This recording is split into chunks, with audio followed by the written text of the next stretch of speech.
Hello and good evening, hockey fans. Welcome back into the Neutral Zone here on IE Sports Radio, your direct feed for all that is sports. The battle for Florida is done. That was very fast, a lot faster than I think either one of us expected that going. The Tampa Bay Lightning sweeping the Florida Panthers out of the playoffs in the second round. The defending champs moving on to their sixth Eastern Conference final appearance in the last 8 seasons. Is anybody going to be able to stop Vasilevsky and the rest of the Tampa Bay Lightning? Or are they just, do we pencil them in now to the Stanley Cup final, awaiting whoever comes out of the West?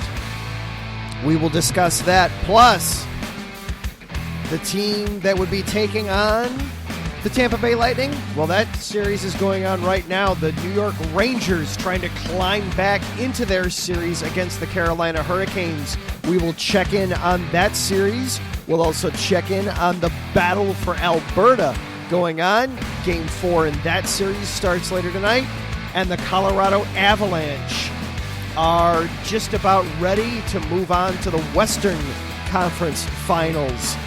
We will check in on that. All that plus more coming up here on the Neutral Zone. Let's go.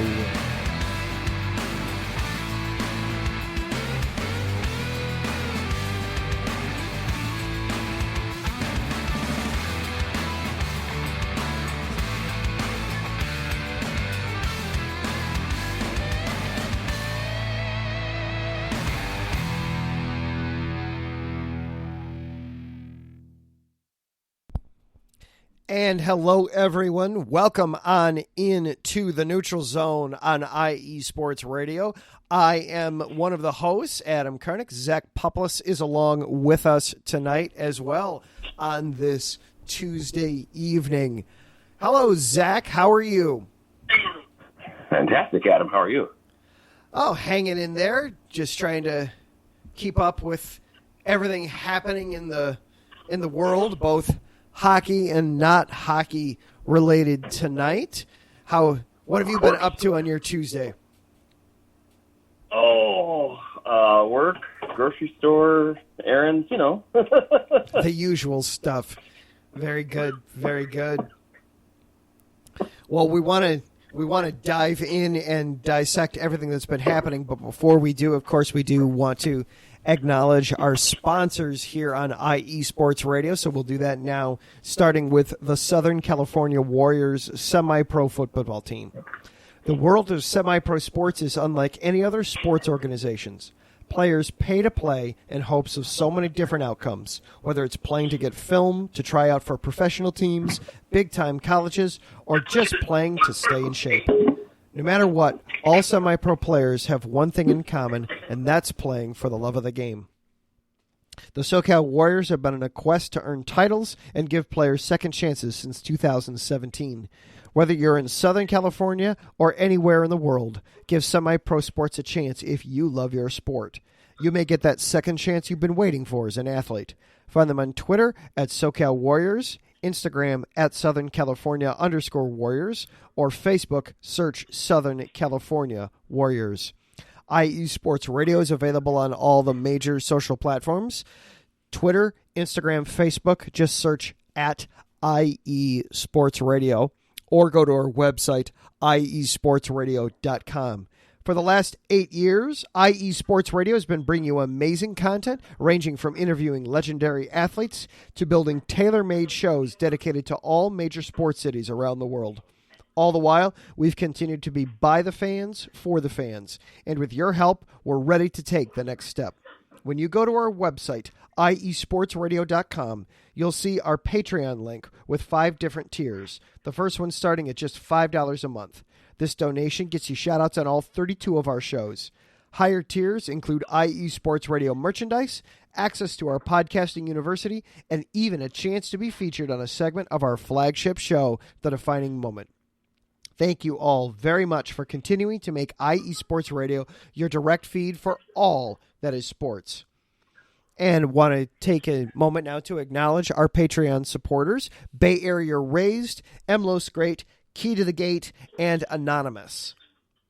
Our fan of the month this month at IE Sports Radio is Justin Ekstrom, a Viking fan from Minnesota. You can follow him at thesportsgrid21 on Twitter.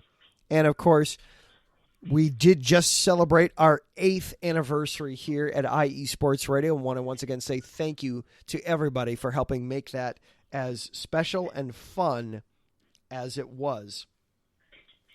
And ways to follow along with the show. We told you how to follow along with the network. This show is also on Twitter at IESR Neutral Zone. I am at Adam_Karnick. Zach is at The Pupless. And if you are listening live tonight here on the Spreaker app, be sure to log on into the chat room. You can interact with us that way. We have a little bit of fun back and forth that way as well. Or if you just want to sit back and listen to us, that works as well. However you want to take us in, we're here for you. So, Zach, Tampa Bay. I remember us talking as we got ready for the second series that you felt whichever team won this series was going to be the odds-on favorite to come out of the East. Did you expect Tampa to move on from Florida so quickly? I did not. These have been two of the best teams all year, and I figured this would be a knockdown, drag-out war. It'd probably be 7 games, Yeah, you figure with how everything happened in the first round, where you had so many series going deep, we had so many game 7s everywhere, that you thought that might turn into some longer series here in the second round, and Tampa just absolutely took it to Florida. And I mean, you look at the scores overall. Vasilevsky only gave up 3 goals in the entire series against Florida. And no more than 1 goal in any game, and a shutout in the finale. That is wild, yeah. And I'm doing some quick math here while we're talking here, just how many saves Vasilevsky made. So 33 in the first game, 35 in game 2, 34 in game 3, and then 49 saves in game 4 last night. They could not solve him. And then meanwhile, for Tampa, all right, you've got, of course, Vasilevsky is playing well. You're still putting up numbers. You're still getting 5 and 4. Steven Stamkos and Nikita Kucherov are still putting up their numbers. Brayden Point didn't play in this series. Oh, no. Yeah, I mean, they were down one of their key pieces, and they still dominated. I'm looking up here. I want to make sure that I have his injury correct, but he didn't play at all. He got hurt in Game 7 against the Maple Leafs, and then was out all 4 games against Florida. And apparently, they didn't need him. Oh! Sorry. Almost stepped on a cat. That would not be good. Sorry. That's not good. You never want to step on the tail. That hurts. Yeah, no. And then you just feel like a monster. Yes, exactly. Sorry, you were saying. Brayden Point got hurt in Game 7 against Toronto and could not come back to participate in this series, but they didn't miss him. I mean, I'm sure, yes, they would have loved to have had him out there, but they didn't need him. Yeah. Well, they must have been able to make up this production elsewhere. Stamkos and Nikita doing what they did. But at the same time, with Vasilevsky turning into a brick wall, they didn't need much either. Yeah. So now we're coming out of that. Now we get back to the rest versus rust argument too, because obviously they're waiting now for the Rangers and the Hurricanes to finish up. And the Rangers, as we take a look now they just started the third period in New York, but New York's up 3-0 in this game, which would tie that series and guarantee that it would be at least a 6-game series, that they would be coming back to Madison Square Garden before this is all said and done. So now we get back to the rest versus rust debate, only now it's Tampa Bay instead of Colorado. Yeah. Well, I mean, Colorado might run into that same issue too come tomorrow. Well, yeah. Well, we talked about it then, and I'm not worried about Colorado getting rusty. I'm just not. Is there any concern with you that Tampa might catch up to Tampa in some way, that they might wind up at a disadvantage here, that they took care of Florida too quickly and easily? It's their third deep run in 3 years. I think they'll be fine. Yeah. Sixth appearance in 8 veterans years to know in the how to Eastern handle it. Conference. What was that, Zach? They got enough veterans to know how to handle it that have been there before, Yeah. Yeah, you said third year in a row, sixth time in 8 years that they've made it to the Eastern Conference Final. Or, Yeah. because, okay, technically last year it wasn't the Eastern Conference Final, but everybody understands what you mean. Well, yeah. Well, I mean, they always say you to act like you've been there before, so that's just the perfect device for Tampa Bay, They've been there before. They've absolutely been there before. They've been there a lot before, in fact. Yeah.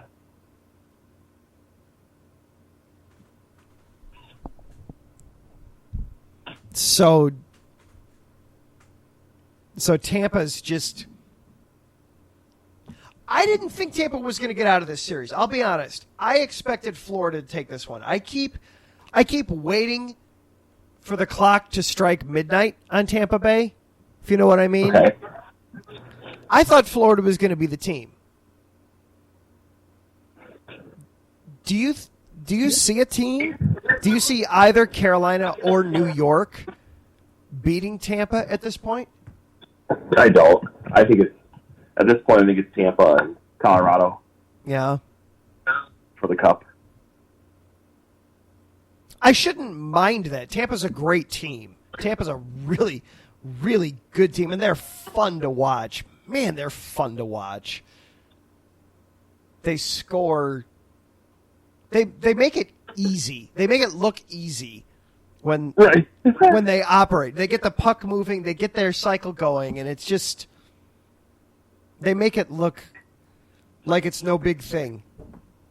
So they are fun to watch. There is a part of me, though, that is kind of hoping for somebody else. Just fresh blood, if that makes sense. No, I get you. Yeah. I like what you said. They make it look easy. Wait, you mean you mean to tell me that balancing on blades that are less than an inch thick this whole time. Going backwards sometimes. Yeah. I can't even go forward on skates.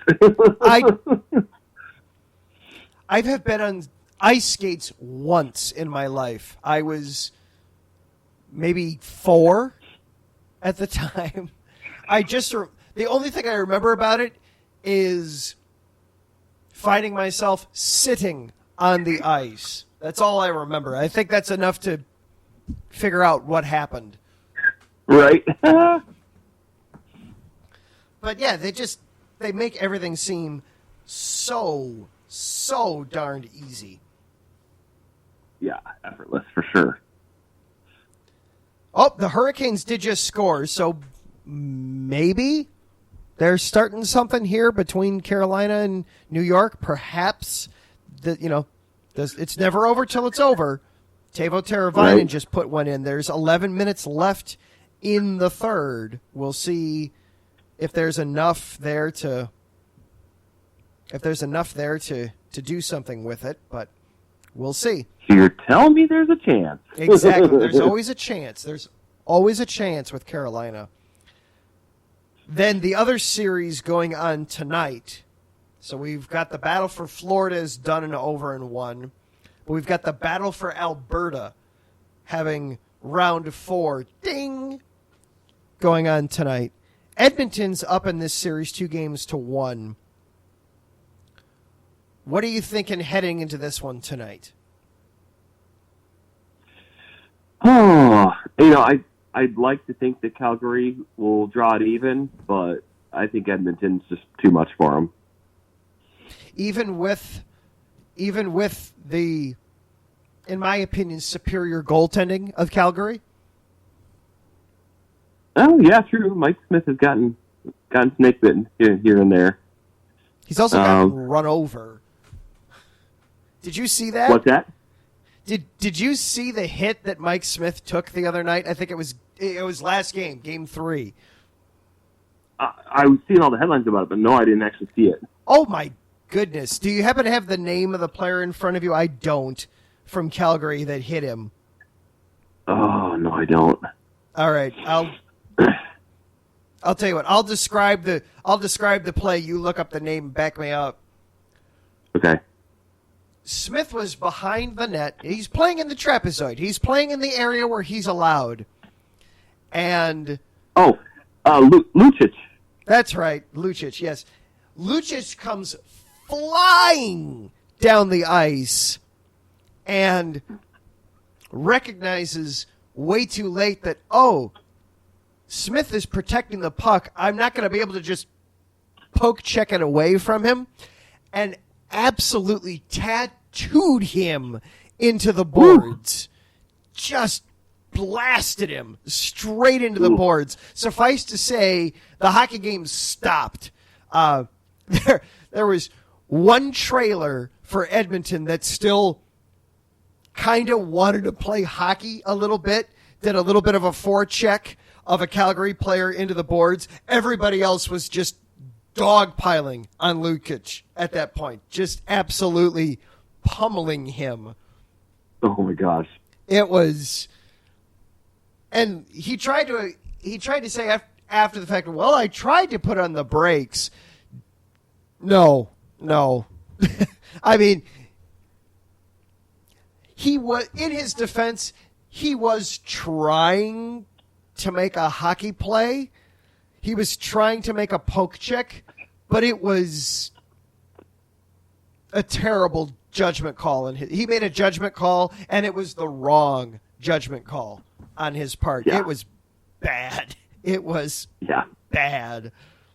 This one says he quote definitely wasn't trying to hit Mike Smith. No, he was trying. He was trying to make a hockey play. He just forgot that it was the goalie that he was going up against and not just a guy, you know. He denied any malicious intent towards Smith, apparently. And I'll buy that. I'll be honest. I'll buy it. But it was the wrong move. And it was 100% the wrong move. Well, I'm getting this confused with the hit in the Avalanche and Blues game because Nazem Kadri was almost called out for, or he was called out for. He was almost penalized for his hit on Jordan Binnington. Yeah, there's been several controversial hits going on lately in this second round. All right, Well, and, go ahead. Oh, even though Nazem Kadri wasn't actually penalized for it, St. Louis's coach, Craig Berube, was like, well, okay, maybe he wasn't penalized, but look at his track record, how many times he's gotten suspended or penalized for similar hits. He's like, come on. Yeah. Oh, yeah. Absolutely. Just craziness. Craziness all the time. All right. I know that you want to go a little in depth on Connor McDavid. So let's take a quick break. And then when we come back, we'll do a little bit more preview for Game 4 of the Battle of Alberta and talk about one Connor McDavid and his video game-like ways. This is the Neutral Zone on IE Sports Radio, your direct feed for all that is sports. We'll be right back after this.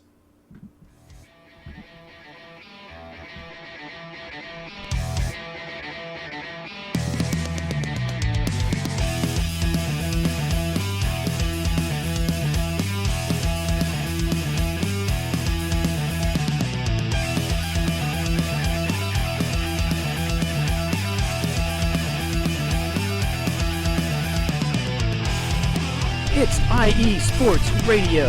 It is your direct feed for all that is sports. It is Philly Sports Talk with Cash and Chris every Tuesday night right here on IE Sports Radio, your direct feed for all that is sports. Philly Sports Talk with Cash and Chris is the most comprehensive view on Philadelphia sports exclusively right here on IE Sports Radio. You know what it is, your direct feed for all that is sports. Tuesday night, IE Sports Radio, Philly Sports Talk with Cash and Chris.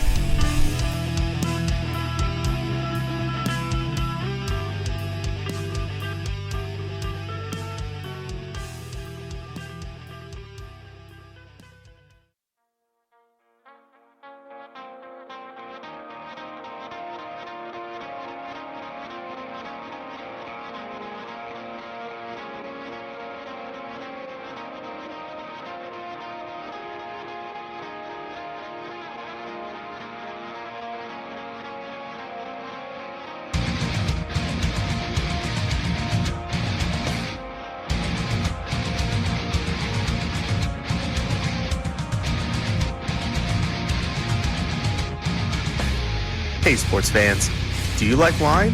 Well, we've got the show for you. This is Let's Wine About Sports, a show where we talk about wine and sports simultaneously. From the classic Cabernet Sauvignon all the way down to the grapes that you've never even heard of before. Oh yeah, we cover it all. And we'll talk about a little bit of sports as well. Football, hockey, collegiate, women's sports, it doesn't matter. We're going to talk about it all, and we're going to whine about it all. So join me Monday at 8 p.m. on IU Sports Radio, your direct feed for all that is sports.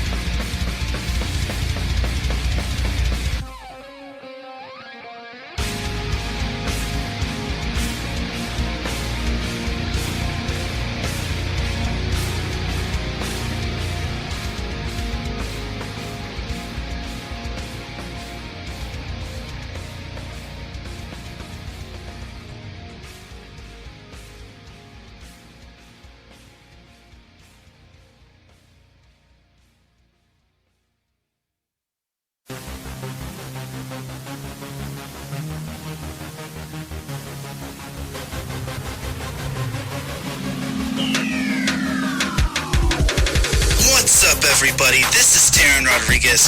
Are you a fan of volleyball? Are you a fan of Thunderous Spikes? Then I have the show for you, Set Point, where I cover NCAA men's and women's volleyball, high school boys and girls volleyball, beach volleyball, and even professional volleyball. Catch the action every week here on IE Sports Radio, your direct feed for all that is sports.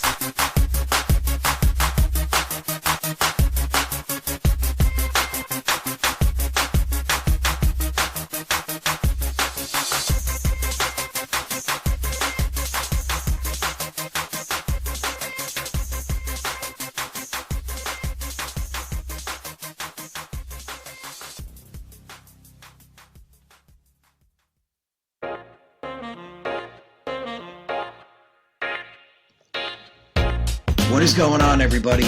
My name is Harrison Glazer, and we're coming at you from the Show That Never Sleeps podcast.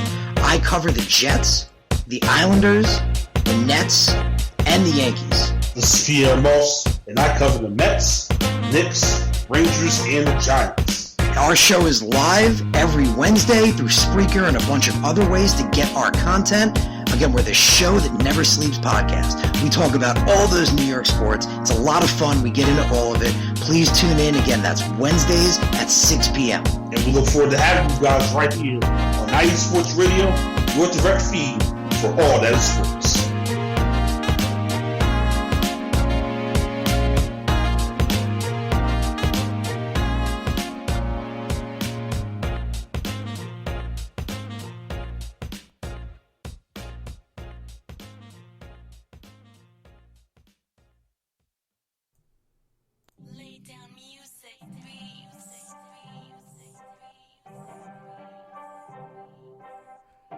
Hey, what's up, BS3 sports fans?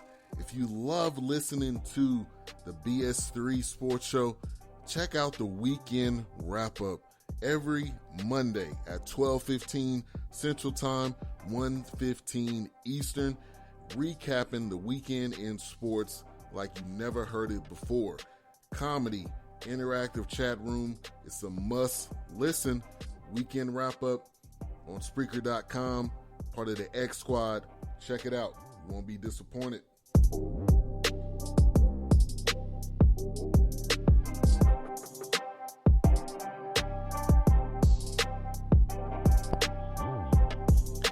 And welcome back into the Neutral Zone on IE Sports Radio, your direct feed for all that is sports. So we talked a little bit about the Battle of Alberta going on. Game 4 in that series is set to drop the puck here just about the time we get off the air tonight. It's, of course, set for, 9:30 Eastern time, but that's hockey time. We all know that means so long as they drop the puck by 10 o'clock, they started on time. And one of the stars of the show, of course, is one Connor McDavid. Zach, I know you want to talk a little bit about McDavid. What's been most impressive about him this postseason, Zach? Where do I begin, Adam? Yes. Well, this article I found starts off, Connor McDavid is putting on a masterclass of postseason performance, and it's pushing the Edmonton Oilers to great heights. Take, for example, McDavid's play in Game 2 of Edmonton's second-round playoff series against the Calgary Flames. The Oilers were trailing 3-1 after a disallowed goal, and McDavid had just set up a subsequent goal for Leon Draisaitl that was also called back. Frustrating? Not for McDavid. Shortly thereafter, Edmonton's captain took control and dangled through Calgary's defense to score against Jacob Markstrom. Edmonton's bench exploded. The Oilers were back in business, and Calgary would not score again as Edmonton went on to win 5-3, and even the best of 7 series at 1-1. McDavid didn't have much to say about the goal afterwards. "I'm just happy to contribute," he said, but there was no mistaking its impact or the one McDavid is having in these playoffs. And if McDavid isn't going to talk about his play, there are plenty of people around him willing to pick up the slack. Oilers interim coach Jay Woodcroft said, "The way this guy is playing right now, it's special. He's driving our team forward. Connor is the best hockey player in the world. He's willing to pay a price to win. He's driven to win. He has an effect on everybody in our organization with that desire to take his game to the next level." I think he's pushing his own limits, right? And that's what special players do, forward Zach Hyman added. He's taken his game to another level, and that's hard to do already. But he's leading our team in every aspect. He's doing it all. He's a huge reason we're here. Here, for the Oilers, is now leading their series with Calgary 2-1 after a 4-1 blowout in Game 3 on Sunday. McDavid had 3 points in that game, teeing up 2 of Evander Kane's 3 goals and another by Hyman. But McDavid's dominance goes beyond the score sheet. he can also get inside your head. We've let one guy beat us a few nights now, Flames forward Matthew Tkachuk said after Sunday's loss. Just back to the drawing board and figure out a way to stop him. Pretty much, they've got one player that plays half the game, and he's playing some great hockey right now. We've got to find a way to stop that. Given the layers to McDavid's contributions as of late, it'll be like halting a freight train. He can effortlessly attack the offensive zone with unparalleled speed. He can execute under pressure to keep a play alive. He battles defensively to create offense. And he's engaged physically, throwing the second most hits, 12, for Edmonton in this Battle of Alberta series, and has levied its third most hits, 33, through 10 playoff games. The list could go on from there. McDavid has only gotten sharper since the Oilers opened their first-round series against the LA Kings, pounding on the brick wall that was Jonathan Quick, until he could drag Edmonton through to a 7-game series win. In where he stands in terms of points, McDavid leads the NHL postseason field in points, 23, same as he did in the regular season, 123. He was a Hart Trophy finalist once again this season, but it's not all those accolades that set him apart. And it's not why Woodcroft is willing to put his superstar on the ice when Edmonton is protecting a critical lead under duress, as it was late in Game 2. What I saw was a leader who, when the game was on the line, was prepared to be in the shooting lane, Woodcroft said. When goalies pulled and were killing a penalty, he was out there for a reason. He put his body on the line so that we would win. And that type of self-sacrifice is what it takes to win this time of year. He's certainly the most exciting player out on the ice anytime he steps out there. You mentioned the 23 points that he's got through 10 games. I wanted to put a little bit of perspective on that too, add in a couple of stats here. He won, as you mentioned, he won the Art Ross Trophy this season, NHL's highest scorer, 123 points. He's leading everybody in scoring in the postseason, 23 points in 10 games, 6 goals, 17 assists. This series, they've played 3 games. He already has 9 points in this series alone. They've played 10 postseason games. He's registered multiple points in 9 of those 10. He's the first player in NHL history to have 9 multi-point games in out of 10 postseason opportunities. Yeah. It's just remarkable what he's doing out there on the ice. And the 23 points that he has accrued in the playoffs is tied for 4th most through the first 10 playoff games, trailing only, you want to guess? Oh, Gretzky. Yep. Ovechkin. No. What? Yeah. Well, okay, Ovechkin doesn't get a ton of assists, I suppose.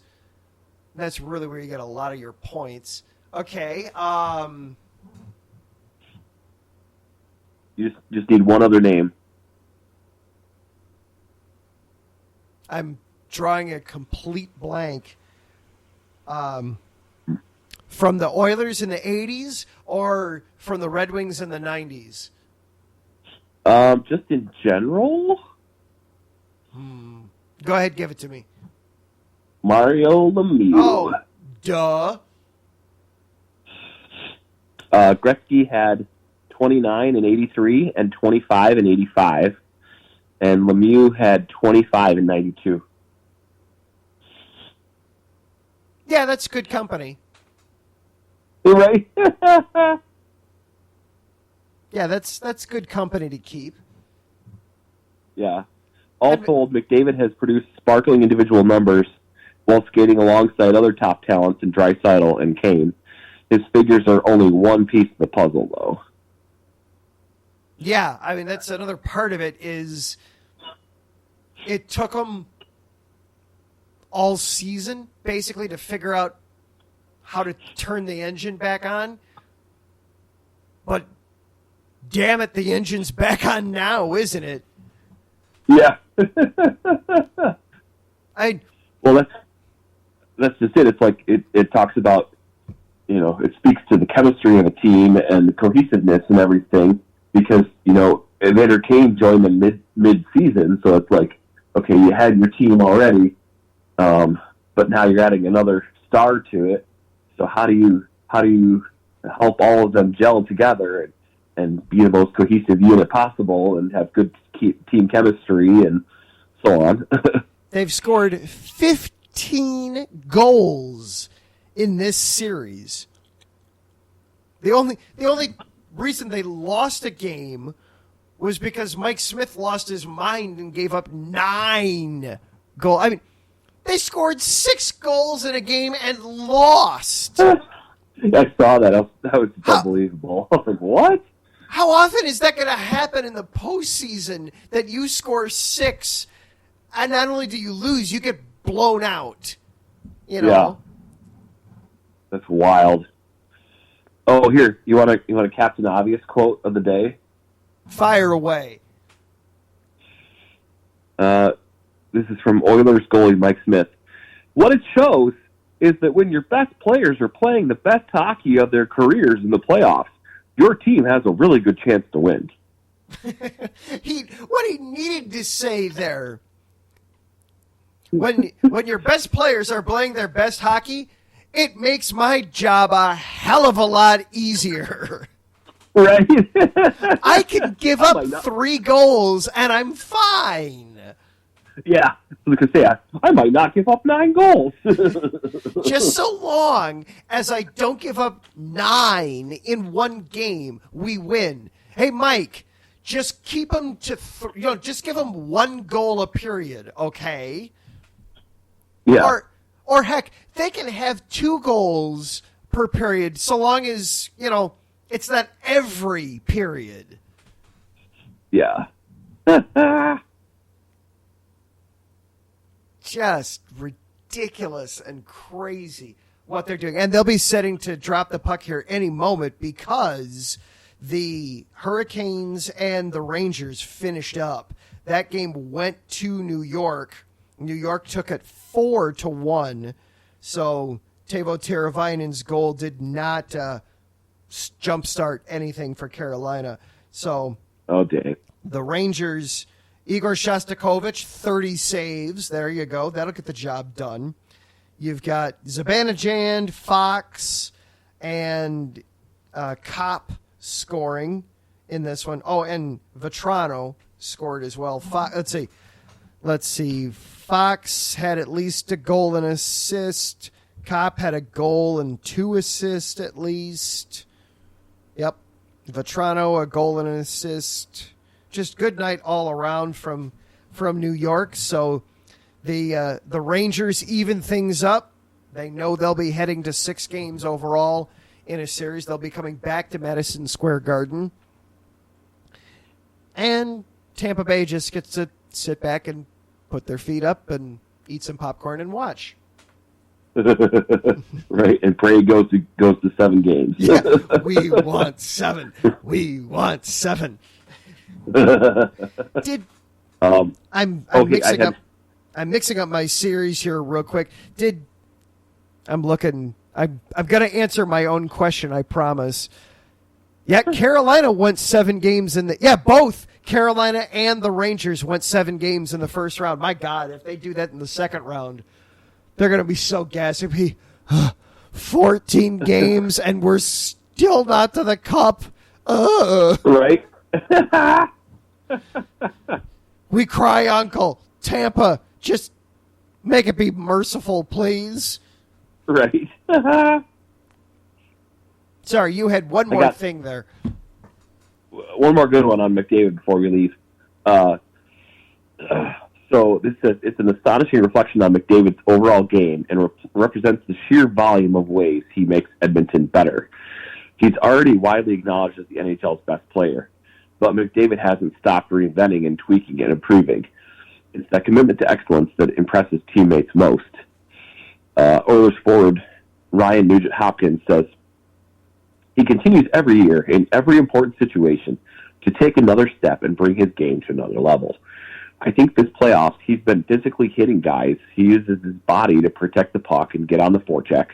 We see that as a group, and obviously he makes the plays at every chance he can, the plays at every chance that are available, and creates something out of nothing in so many situations. But for our group, when he's your captain and he's out there doing other stuff, you want to follow that, and you want to follow his example. Yeah, it's just, he's so good for that team. He's so good for that organization. He's just good all around there for the team. So the Battle of Alberta, Game 4, set to drop the puck here in any minute. We talked a little bit earlier about what happened between with Mike Smith and Lucic there in Game 3. There was another massive hit on a goalie in the Colorado-St. Louis series. We're going to talk about that a little bit more and the fallout from that on the other side of a break. This is the Neutral Zone on IE Sports Radio, your direct feed for all that is sports. We'll be right back after this.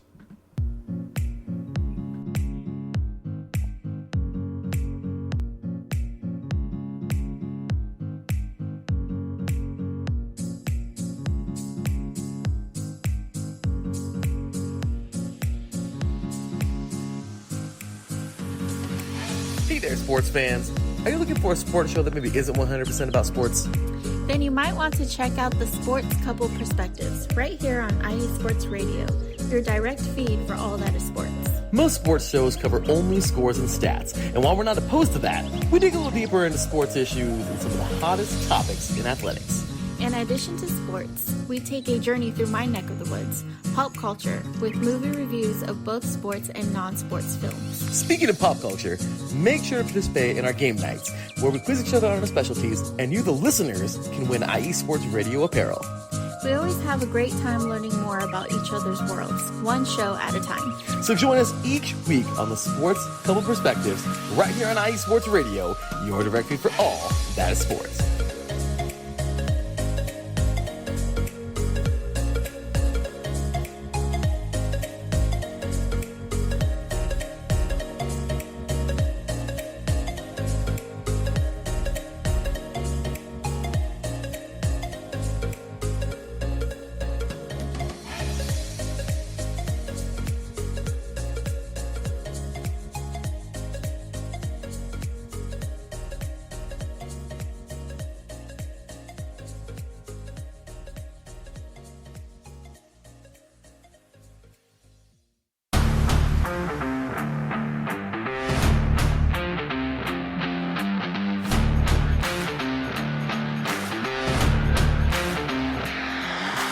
What's good, fight fans? It's your boy, Marcus Los Great, here to give you what you want, here to give you what you need. Yeah, man. Yeah. I'm coming to you live, straight from your mama's basement with a crispy white tea. They're coming to you live every Tuesday at 10 p.m. Eastern Standard Time. Powered by IE Sports Radio, your direct feed for all that is sports.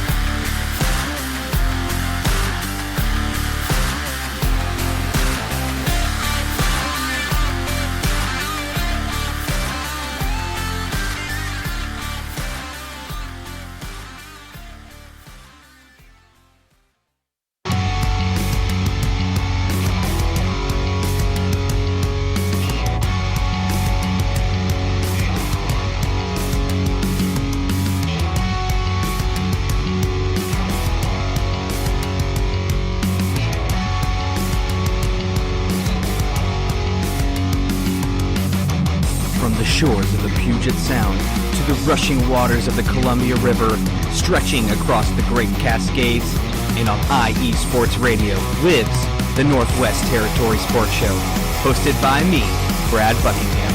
On this show, I cover all the great collegiate and professional sport teams that we have here in the Pacific Northwest. Of course, I'm talking about the Seattle Seahawks, Seattle Mariners, Sounders, and even the Seattle Kraken. But I can't forget all of that is good in Oregon either. I got the Trailblazers, the Oregon Ducks, the Beavers, even the Timbers, and much, much more. You can listen to the show every Sunday from 3 to 4 p.m. Eastern, noon to 1 p.m. Pacific on IE Sports Radio, your direct feed for all that is sports.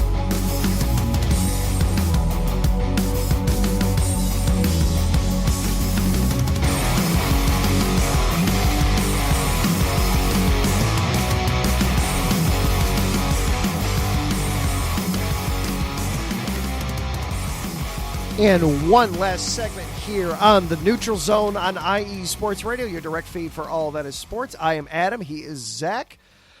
So we talked a little bit about one goalie getting hit in the Colorado-St. Louis series. The Blues are back to their backup goalie, I guess, because Jordan Binnington absolutely got decimated recently against Colorado. Zach, break down for us what happened and some of the fallout from it.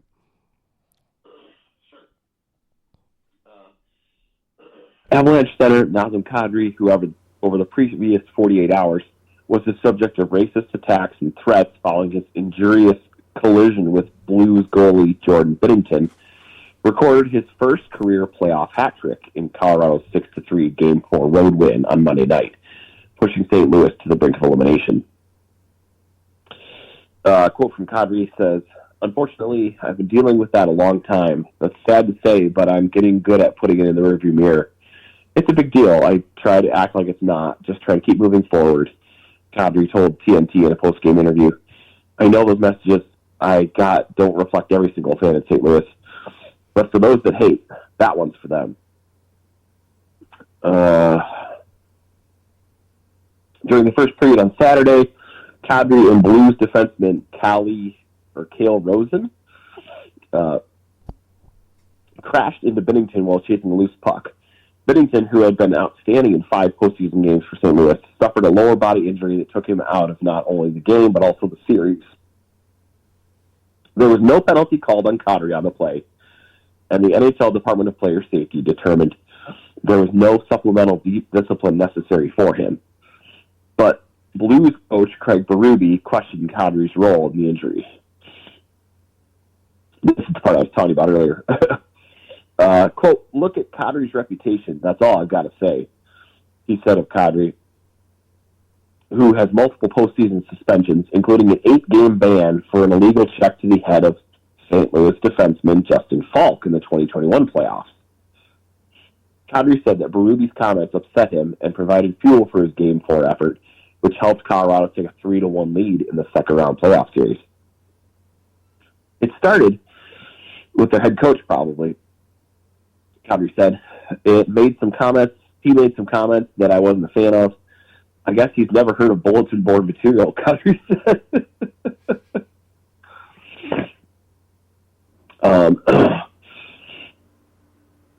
David Perron opened the scoring Monday night for the Blues. And then Avs defenseman Eric Johnson, his goal at 2 minutes and 44 seconds in the second period beat Ville Husso, whom Binnington had supplanted as Blues starter in the first round, to tie the game 1-1.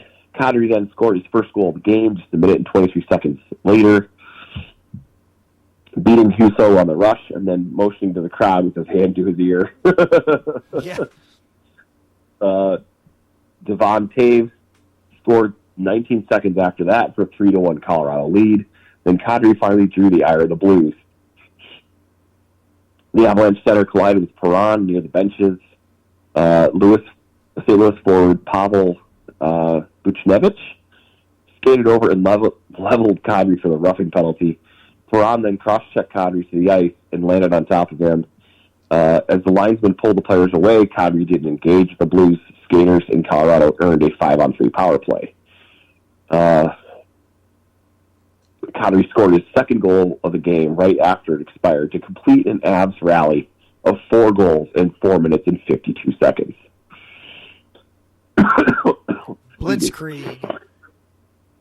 Yeah. Quote from Colorado coach Jared Bednar. Our talk today coming into tonight's game was stay focused. We're here to win a hockey game. The one guy I was kind of concerned about was Naz. Said Colorado coach Jared Bednar, who praised Kadri's focus and discipline. It's not about ego. It's not about settling scores. It's about winning the hockey game. That's what makes the biggest statement. No one wants it more than Naz. Kadri completed his hat trick at 9 minutes and 38 seconds in the third period. I wanted to come out and put a mark on the game, especially with everything that had happened. To do it on the road, it was pure.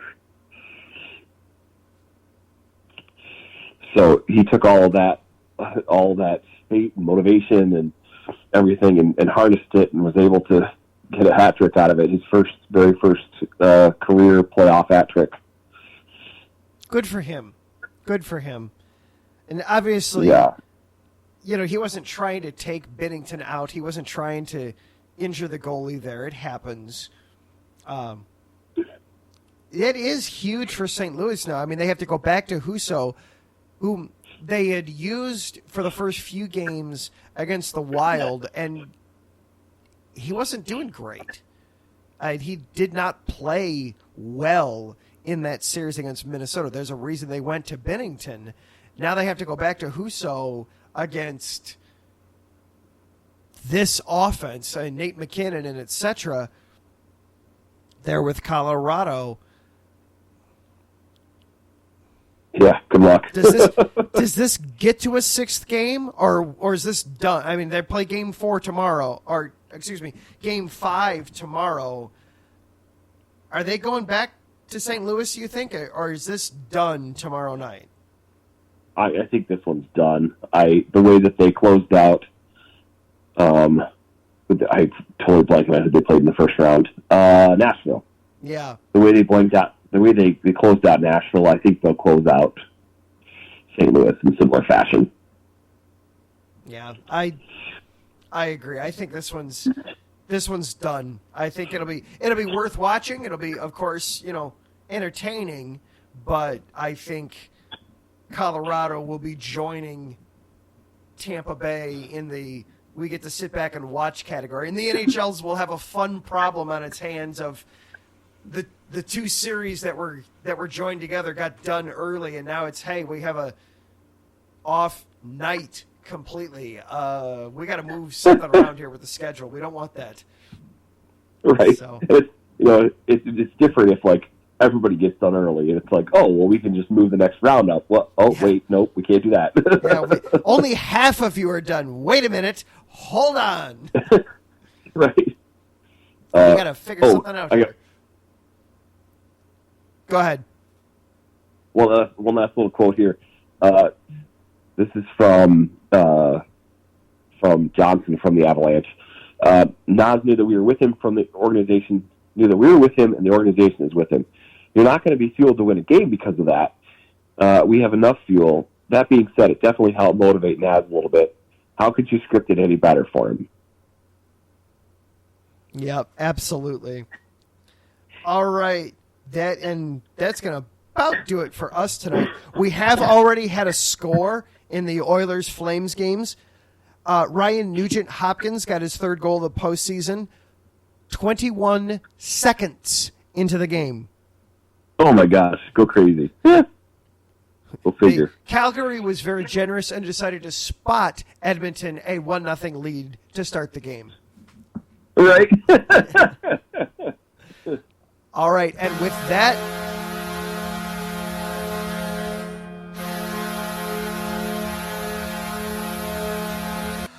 we hear the horn. We know that it is time to get out of here. Thank you to our sponsors, the Southern California Warriors, for not only sponsoring this show, but all the shows on the network. Thank you to Larry for everything he does here at IE Sports Radio, keeping everything moving, and it's all busy and the shows lined up.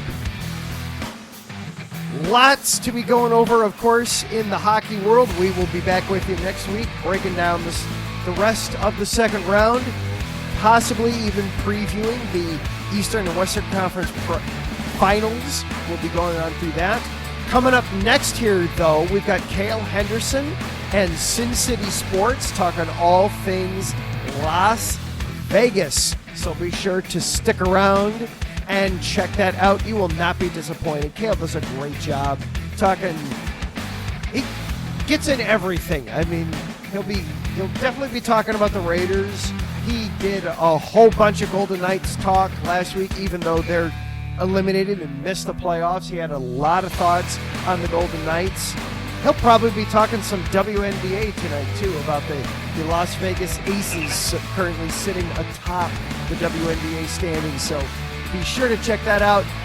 And then, of course, be sure to check us out, because before next week, we'll both be on with our solo show. Zach, you're on Thursday night talking all things Detroit, right? Yes, sir. All right, and what's the time for that? 10 p.m. Eastern. There you go, Thursday at 10, Lions, Tigers, and Wings, oh my. And I will also be on Memorial Day talking all things Chicago. That'll be 7 o'clock Central, 8 o'clock in the East. And, of course, we'll be right back here next week, next Tuesday, 9 o'clock Eastern Time, breaking down the NHL playoffs. Until then, don't get checked into the boards. Certainly stay out of the penny box. We will see you next week.